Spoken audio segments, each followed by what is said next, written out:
Hello and welcome to Stand With Us TV Live. Thank you for joining us. Today we're coming to you from the Stand With Us Situation Room in the heart of Jerusalem, where our volunteers and staff are working around the clock to provide accurate information on social media to people around the world. Coming up, I'll be joined by Stand With Us senior educator Charlotte Korchak to answer all the burning questions about the situation.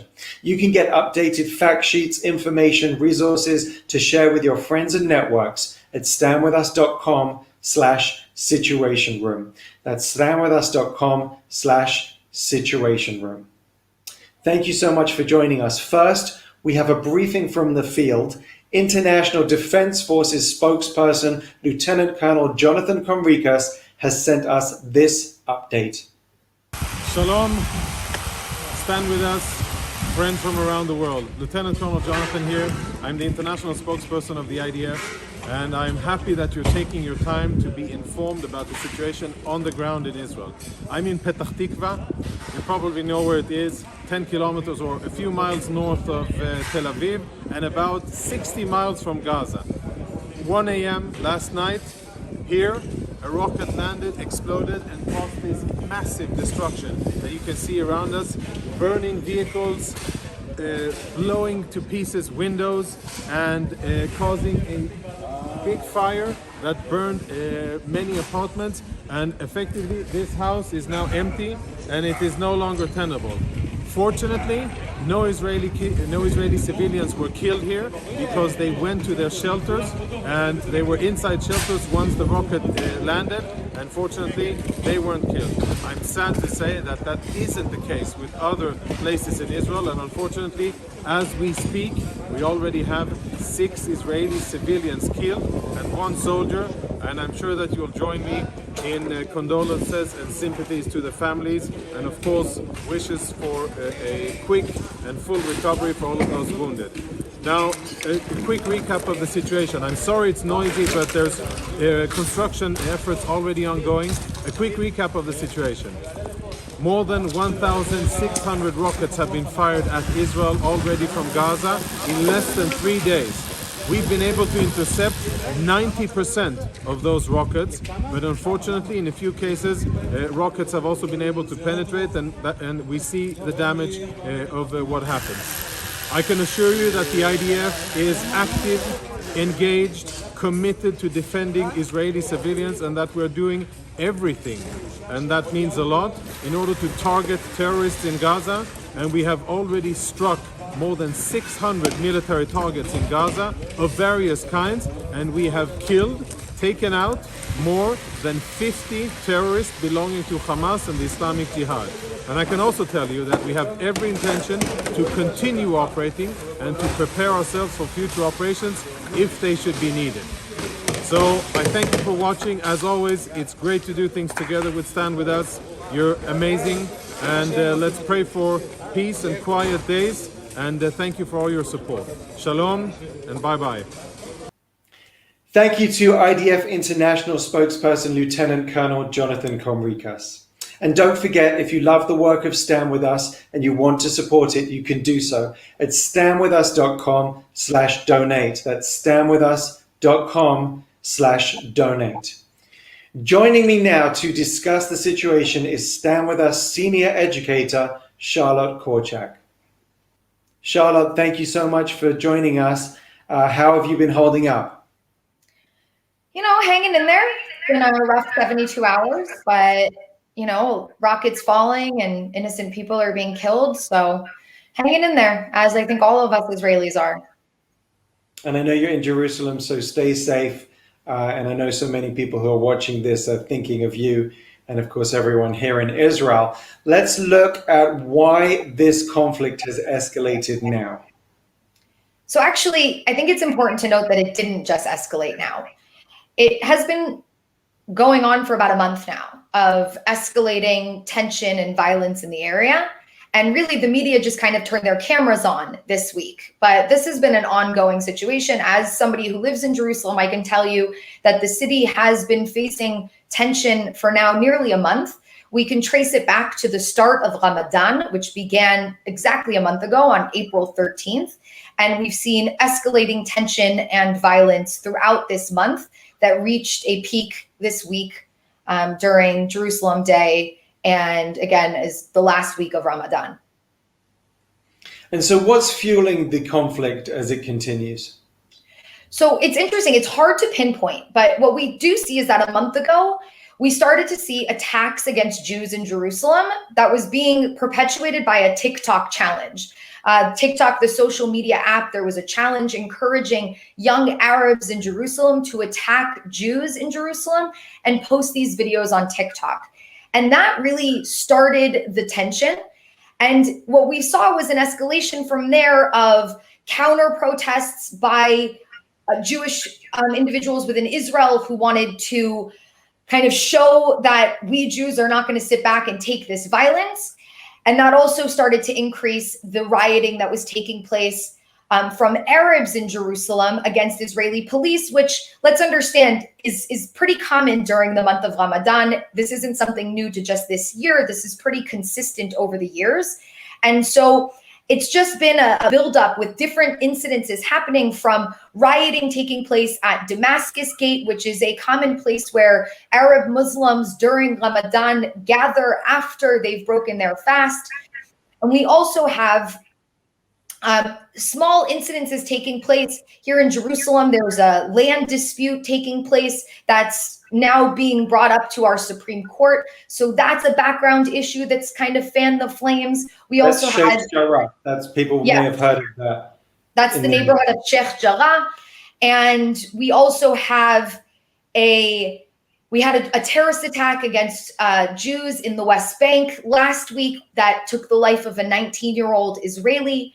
And so there's just been a lot of incidences that have built up to this point. And again, specifically, the background setting of Ramadan is really important, as this has been a consistent thing that we've seen during Ramadan over the years. The other thing that's also happening behind the scenes is that we were gearing up for a Palestinian election in later in May 22nd. And Mahmoud Abbas started to kind of talk about postponing that election towards the end of April. And we see that Fatah really wanted to divert attention away from them postponing their election. And so they started to increase incitement towards their people, encouraging them to come and protect the Al-Aqsa Mosque, claiming that the Al-Aqsa Mosque on the Temple Mount, the third holiest site in Islam, was under threat. There is nothing to support this idea that Al-Aqsa is under threat. Arab, Palestinian, Muslims, they pray on the Temple Mount every day, every Friday. They have massive prayers at the Temple Mount. There's no reason to believe that the Temple Mount currently is under any kind of threat. However, that incitement was going out from Fatah. Hamas also then added incitement and encouraged people to turn violent in Jerusalem as well. And again, like I said, it all reached a head this week, specifically on Monday morning, right during and after Muslim prayers on the Temple Mount. And we should remind our viewers that Palestinian leader Mahmoud Abbas is currently serving 15 years of a 4-year term. So presumably the delay of that election has resulted in a power struggle of which this escalation by Hamas is part of, as you said. Definitely. What we saw happen in the last few months as we were gearing up for this election was that the Fatah faction was going to split into 3 different factions and run as 3 different separate factions in this coming election, which would probably have guaranteed a Hamas victory, splitting the Fatah vote and therefore guaranteeing a Hamas, not a majority, but possibly a plurality. And so Mahmoud Abbas, wanting to maintain his power, he is postponing that election to prevent a Hamas victory in that upcoming national election. And so we've seen in the past days thousands of rockets, missiles coming in from Gaza. We've seen, unfortunately, all too many dead and injured. Of course, the international media will focus on the Israeli response to the Hamas escalation. So let's talk a bit about that for a moment. Definitely. I'm getting many messages asking who started this? How did this start? Because the way that the media is making it appear is is as if Israel began airstrikes in Gaza, and these rocket attacks, these missile attacks on Israeli cities is in retaliation. That is patently false. The first rocket to be launched was actually last week. The media didn't notice it. Most were not talking about it. But the real rocket attack that started this escalation happened at 6:10 p.m. And I know the time specifically because I was there the moment that rocket was launched and the sirens went off in Jerusalem. I filmed it live. And so the first rocket that was launched in this round of escalation, the missiles were launched by Hamas from the Gaza Strip, directed at Israel's capital, Jerusalem. 7 missiles were launched in our direction. One of them actually fell in an Arab community outside of Jerusalem, the community of Abu Ghosh, while the rest were intercepted by the Iron Dome. But from that moment onwards of 6 p.m. on Monday night, Hamas has now had a non-stop onslaught of rockets throughout the southern part of Israel into cities like Ashkelon and Ashdod. And on Tuesday night, they escalated even further by bombing the center part of Israel, Tel Aviv, Rishon LeZion, Herzliya. I know where you live, Michael, and Ra'anana. You were also in your bomb shelter with your 5 children. And so that's where they're sleeping currently, unfortunately. It's awful. And so for anyone, if you just look back, it is very, very clear how this round of escalation began in Gaza. It was with Hamas rocket fire, and Israel's strikes are retaliatory. And let's also make something very, very clear about the difference in these strikes. Hamas missiles are targeted at population centers, and their intent is to kill innocent Israeli civilians. Jews, Arabs, does not matter to them. And in fact, in the last 3 days, we have lost 7 Israelis in those rocket strikes. One of them was a soldier. The other 6 were innocent civilians, 3 women, 2 children, and 1 older male. And one that older male and one of those children were Arab Israelis from the Arab Israeli community. Now, meanwhile, Israeli airstrikes in the Gaza Strip are specifically targeting terror targets in Gaza, Hamas infrastructure in Gaza, rocket launchers, intelligence offices, media offices that are being used to further this fight. And so let's not compare the two, and the media needs to stop comparing the two. Missiles launched at population centers targeting with the intent to kill innocent civilians, and airstrikes that are specifically targeting terror targets while the innocent civilians in Gaza are being informed and being told to get out of the way of those rockets, of those airstrikes. And so, yes, there have been casualties in the Gaza Strip as well, approximately over 50 casualties. However, unfortunately, due to the fact that the information that we get out of the Gaza Strip, the Gaza Health Ministry is run by Hamas. And so we are unsure at this moment how many of those casualties are terrorists and how many of them are innocent civilians. It's also important to note that a third of the rockets that have been launched out of Gaza so far have actually landed in the Gaza Strip. This is very common that Hamas rockets will fall short and they'll land in Gaza. So we have heard word that some of the casualties out of Gaza have actually been from Hamas misfires or rockets that have fallen short and have landed in the Gaza Strip, as well as one rocket launch malfunction that led to the death of a few children. So it's important to note that it's very hard to know the numbers coming out of Gaza in terms of the breakdown of terrorists versus innocent civilians. It's important to note that regardless, Israel is doing its utmost to prevent civilian casualties in the Gaza Strip while trying to target those terrorists who are perpetuating and escalating this conflict.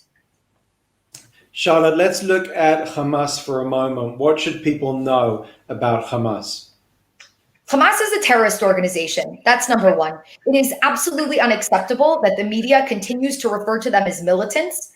Militants wear uniforms. They're part of a militia. Hamas does not wear a uniform. Hamas does not target the Israeli military. Hamas targets innocent civilians. That makes them a terrorist organization. They are registered as a terrorist or recognized as a terrorist organization by the United States, by the European Union. So we need to call them what they are. They are terrorists who, again, the intent is to kill innocent civilians.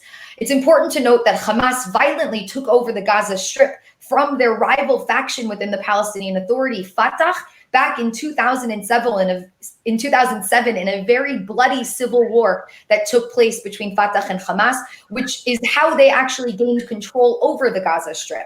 And in the last 14 years of their control over Gaza, they have spent approximately 85% of their budget on terrorist activity and 15% of their budget on developing the territory and taking care of the citizens in the Gaza Strip. I think it's important for me to take a second here and express all of our sympathy for the innocent people who live in Gaza, who have suffered under Hamas rule for 14 years now. And as a result of Hamas targeting Israel with missile fire and with terrorist attacks, that these people have to unfortunately also withstand the Israeli response. Now, again, Israel does everything in its power to try to inform them and minimize those losses. But it is, I think, important for all of us here in Israel and around the world to express our immense sympathy for Palestinians who have to live under this horrific terrorist regime that has really done nothing to improve their lives over the last 14 years, but instead has focused all of their attention on how to make our lives here in Israel more miserable. And I think it's worth reminding our viewers that Israel pulled out of Gaza and handed it over to the Palestinians so that they could make a future there. And it was done in a bold bid for peace. And unfortunately, as we saw, as you mentioned, what we got was a bloody coup that Hamas ended up ruling. And of course, Hamas rule has been ruinous for Palestinians, as well as, of course, the Israelis. And the brunt of it is faced in Israel by those residents of the South who are so much in the firing line that often these rocket attacks go completely underreported in the international media. Yes. And I think it's important to note that Hamas, while yes, we could call it a coup, I don't know if that's the right term, simply because we do have to also note that in the last parliamentary elections held by the Palestinian Authority in January of 2006, Hamas did win as a majority in that election. And so they believed in 2007 that they were rightfully taking control as they were granted that control by the people. They were given that mandate by the people. So there's a lot of complexity here, but where things are not complex is that Hamas is a terrorist organization that is targeting innocent civilians and has been doing so from the day that it was founded in 1987. Of course, the international media will talk about civilian casualties, and unlike Hamas, Israel is trying not to cause civilian casualties. But let's talk about that for a moment, because if you turn on international media, often the question that will be asked of Israeli spokespeople is about children or innocents who have died. Talk to us about how the IDF operates against terrorists in Gaza, please. So the IDF has become probably one of the, if not the army, the most moral army in the world in terms of its attempts to minimize casualties, to the extent that we will actually put ourselves in more harm's way, or our soldiers in more harm's way, or actually minimize our strategic capabilities because of our efforts. Now, what are those efforts in particular? When Israel chooses a target in Gaza to strike, it will always be a terror target. Again, a Hamas command center, a rocket launcher, rocket caches that are being stored in different areas. And so first, before we talk about the IDF tactics, let's understand the Hamas tactics. Hamas very intentionally embeds this infrastructure in civilian areas. So there is terrorist infrastructure in civilian areas. So for example, we saw a 13-story high-rise building being taken down by the Israeli forces in the last 2 days. We know that while, yes, that was a residential building, there were also Hamas intelligence offices in that building and other Hamas command centers. And so unfortunately, we see that we have to take out these civilian targets that are also very much legitimate terror targets. So how does Israel then conduct itself in these situations? They inform civilian population. So they make first phone calls to the people who live in the area and in the buildings and say, you need to leave, and direct them where to go. They send text messages.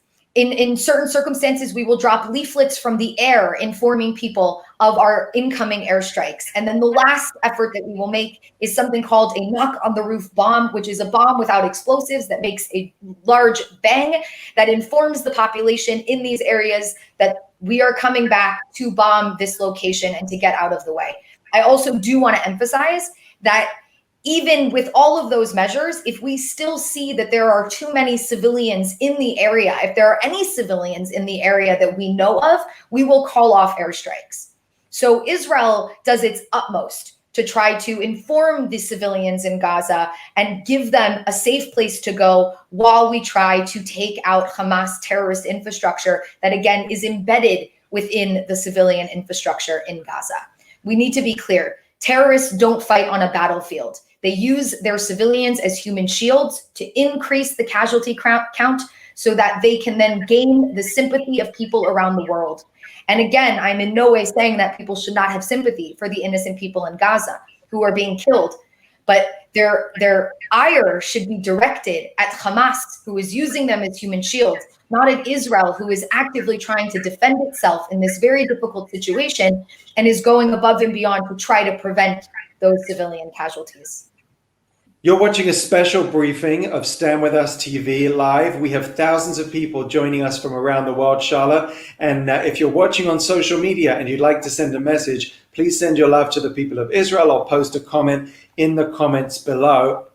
And of course, if you'd like materials, information, fact sheets, anything you would like to share with friends and with your network in general, please go to www.standwithus.com/situation room. That's www.standwithus.com/situation room. That's where I'm coming to you from today. We have a situation room in Jerusalem where volunteers and activists are working around the clock to get information out through all of Stand With Us social media. Charlotte, let's talk a bit about Sheikh Jarrah, because some people will have heard about this property dispute in Jerusalem. A lot of people have been using the hashtag on social media, Save Sheikh Jarrah, and some people pointing to that as the reason for this conflict. What can you tell us about that?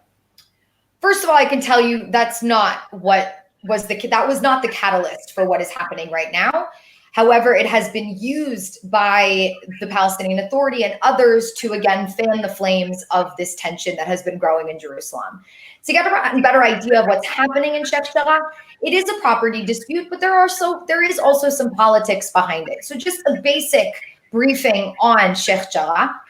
This is a neighborhood in Jerusalem that is predominantly populated by Arab Palestinians, or what usually are legally referred to as East Jerusalem residents, and a very few number of Jews who have moved into Sheikh Jarrah over the years. Now, if we go back in time, though, to 1875, Jews purchased this land so that a Jewish community could be established called Nachlat Shimon in honor of a high priest from the Second Temple period called Shimon HaTzadik.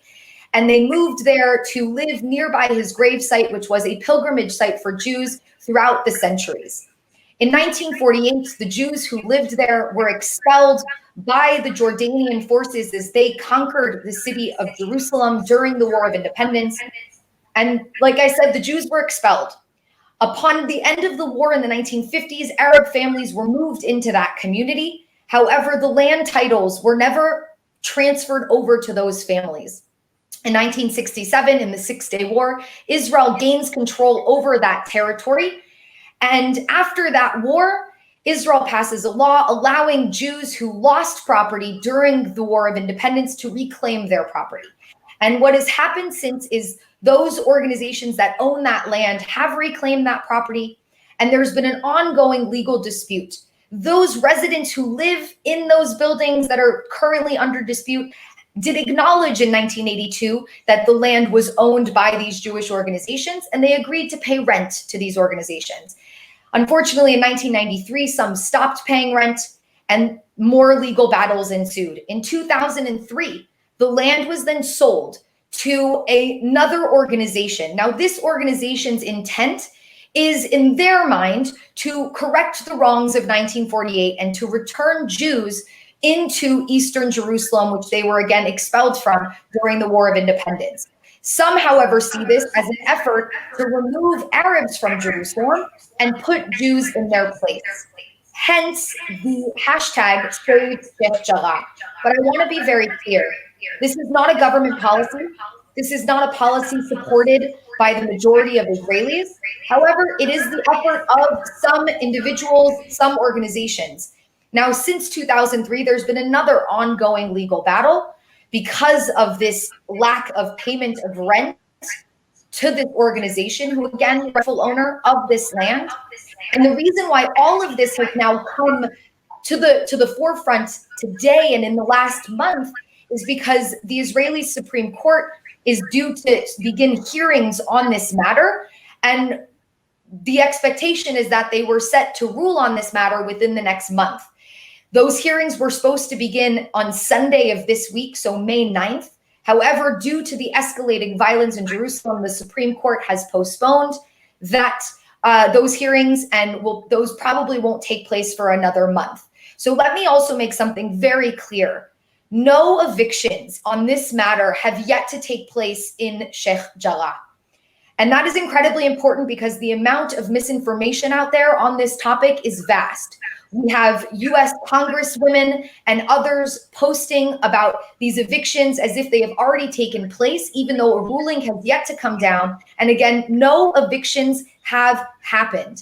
And so it is incredibly important that people realize that this is being used as an excuse to, again, fan the flames of what is currently happening and try to, again, blame Israel and spread more lies about Israel, accusing Israel of trying to ethnically cleanse the Arabs from Jerusalem, which, again, is a remarkably far-fetched lie that has no place here. This is a property dispute that, yes, of course, has some politics behind it, but in no way is there a policy within Israel to try to remove all of the Arabs from Sheikh Jarrah. Sheikh Jarrah is, again, a predominantly Arab neighborhood, and it will remain a predominantly Arab neighborhood. However, unfortunately, fortunately, Israel is a country of rule of law, and we have to abide by our laws. There can be a debate about the fairness of laws, but in this case, the Supreme Court will rule according to the law. And I do want to also emphasize that in the past, when we've seen land disputes between Arabs and Jews, the Supreme Court has ruled in favor of the landowner, regardless of whether or not they are Jewish or Arab. And that is why we will most likely see a ruling in favor of the Jewish owners and a removal of those Palestinians, those Arab Palestinians who are living in those homes. But again, this is a legal matter and no evictions have yet to take place. And we will see how this plays out in about a month from now, when hopefully tensions around Israel and in Jerusalem have calmed. And of course, it's been used as an excuse for the violence, as has Jerusalem. We mentioned before, incitement campaigns centered around Jerusalem. Let's talk a bit about Jerusalem and freedom of movement in Jerusalem, freedom of religion's practice. I know that even on, this week, today, on Eid al-Fitr, we had Arab Muslims praying peacefully on the Temple Mount in masses. No restrictions. Let's talk a bit about Jerusalem.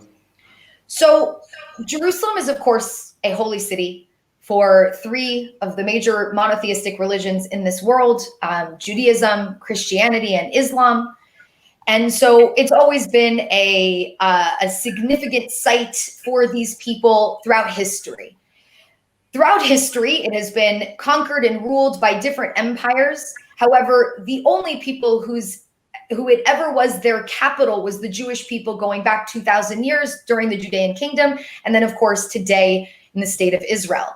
Now, in the last 54 years, Israel will have taken control of Jerusalem in 1967 and will have ruled it for the last 54 years. In those 54 years, Jerusalem has been the freest city than it has ever been in the history of its existence for all three religious groups, meaning that Jews, Christians, and Muslims enjoy the most freedom of religion than they have ever enjoyed in this city in the last 54 years. However, I should point out that the people who are discriminated against in Jerusalem today are actually Jews and Christians. They're discriminated against by not being able to go up to the Temple Mount and pray.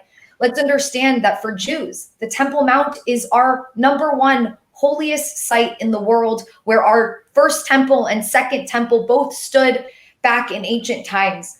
It has been a focal point for the Jewish people throughout our entire history, and that is our, again, holiest site. And alongside that, there is the third holiest site within Islam. The Al-Aqsa Mosque sits on top of the Temple Mount, built by the Caliph Omar in the 7th century of the Common Era. And that is the third holiest site to Muslims after Mecca and Medina. And so it is, again, an important city to all. And that is why Israel has done its utmost to try to ensure that everyone has freedom of worship. Today, the Islamic Waqf, the Islamic Trust of Jordan, is who actually controls day-to-day activity on the Temple Mount. And they are those who prohibit Jews and Christians from being able to go up onto the mount and pray. However, I should stress that Muslims have never been restricted from going up to the Temple Mount to pray. There might be restrictions in terms of being able to gain permits to have access to Jerusalem, and when there are times of escalating violence, there might be instances of restrictions from going up onto the mount. However, this again only happens in times of escalating tension and violence. You can go back to last week, last month, last year, and we see that on a daily basis, Muslims are going up to the Temple Mount and praying freely without any disruption. What happened this week was awful. The Temple Mount, the Al-Aqsa Mosque, was being used as a place to store rocks, to stockpile rocks and other weapons that were going to be used against Israeli soldiers by rioters on the Temple Mount. And when those rioters engaged with Israeli police, drawing Israeli police onto the Temple Mount, they then sought shelter within their own mosque, prompting the Israelis, unfortunately, to have to enter the Al-Aqsa Mosque. And we saw those images, and they were awful. But the real question is, who desecrated the Al-Aqsa Mosque? The Israeli police for entering following protesters, rioters, or the rioters themselves for using their own site as a place to take shelter after rioting and being abusive towards Israeli police. It's a very sad situation.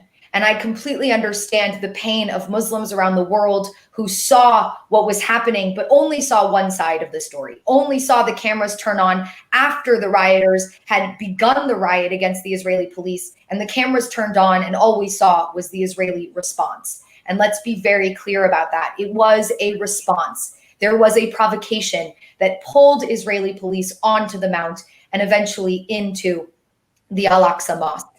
And so what I think needs to be made very clear here is that we, Israel, and the Israeli police do not attack Muslim worshipers unless and ever, but they will never attack unless they are provoked. And it wasn't an attack. It was an attempt to stop a riot that had turned violent. And so it's incredibly sad to see the images coming down from the Temple Mount. I do also want to note that on that same morning, Monday morning, it was Jerusalem Day for the Jewish people, a very important holiday celebrating our gaining control of Jerusalem and us being able to free the city and allow freedom of worship for Jews in a city where we were prohibited from praying and worshiping in the old city for the 19 years when it was under Jordanian control. And every year on the morning of Jerusalem Day, Jews will go up to the Temple Mount. They cannot pray, as I told you, as they're restricted from doing so, but they go up to the Temple Mount. This year, to minimize the tension, again, that was taking place, the Jews were prohibited from being able to go and walk up on the Temple Mount. So let's be very clear when we talk about infringement on people's movement or ability to worship, that we are seeing this on all sides, and it has nothing to do with wanting to stop people from being able to worship, but it is entirely about trying to stop violence and de-escalate the tension that has been rising in this city for a month now. But I really hope for the day, I hope that we will very soon return to calm. And like you said, today is the end of Ramadan, Eid al-Fitr. So I want to say to all of our Muslim viewers, Eid Mubarak. And I'm happy to know that today Muslim worshipers were able to go up onto the mount and pray freely, as they always are able to do, as long as, again, there are no rioting and no violence that is ensuing from the mount. Jerusalem, a city so beloved by Hamas that they send missiles towards it. Let's hope that's the last we've seen of that. That remains to be seen. Charlotte, just before we finish, just a word about what the international community response should be. We've seen Congress, men and women, we've seen politicians, leaders around the world, celebrities. Suddenly everybody's a Middle East expert. They've all opined, they've given us their opinions, but what kind of response would we expect from them given the situation? First of all, look at the entire situation. That would be my number one. You have to be able to see this from all perspectives and not just from one perspective. The other thing I would say is take a look at how this all escalated and realize that the provocations that led to all of this came from the Arab side, from the Palestinian side. It came from Fatah, the leader of the Palestinian Authority in the West Bank. It came from Hamas. Both of these organizations have been inciting their people to violence throughout the last month. And these are all things that can be looked at. Stop blaming Israel for defending itself from legitimate attacks against its sovereignty. Stop blaming Israel for protecting its own citizens from violent riots. And notice where the provocation is coming from, and stop giving Fatah and Hamas a pass to rally their people to violence, incite their people to violence, and let them sit back, and you give them a pass by not calling them out. Call them out. The reason why people are suffering today in Gaza is because of Hamas and how they ruled that territory. The reason that these escalations happened was because Fatah orchestrated this. And that needs to be out. And that needs to be spoken about. So I understand people's sympathy towards innocent casualties, as those should be expressed on both sides. And there should be no sympathy and no support for the terrorist activity that's happening. Israel has every right to defend itself. And no, Israel did not bring these strikes upon ourselves. These strikes began. We were warned that we were going to be attacked, and then they attacked us. And we, like any other democratic, Western, liberal democracy would do, we defended ourselves. We defended our citizens, as our government has an absolute responsibility to do. That's what the international community needs to know. Look at the whole picture and stop demonizing Israel. You're not helping anybody. In fact, you're actually incentivizing Hamas to continue to treat their citizens the way they are treating them, because you're allowing them to get away with it. They're seeing that their tactics are working. Stop playing into their hands. Stop incentivizing Hamas. Call them out, and let's actually try to give the Palestinians a better future without this type of leadership. Stand With Us senior educator Charlotte Korchak, thank you so much for being with us. Do stay safe. Thank you very much. Thank you, Michael. You stay safe as well. Thank you for being with us. Don't forget, if you want to share what's going on, accurate information, fact sheets, resources, materials on social media, you can get everything you need at www.standwithus.com/situation room. That's www.standwithus.com/situation room. I'll tell you about one other event while we are on this show. We hope for better days, more peaceful times, and Stand With Us turns 20 years young on May the 23rd. That's Sunday, May the 23rd. We'll have a special show for you, so make sure to save that date. In the meantime, don't forget, if you love the work of Stand With Us, you'd like to support it, you can do so at standwithus.com/donate. Thank you very much for joining us. To our brothers and sisters in Israel, stay safe. We look forward to better times, more peaceful times. Our thoughts and prayers are with everybody suffering right now. And to our friends around the world, thank you so much for standing with us, and shalom from Jerusalem.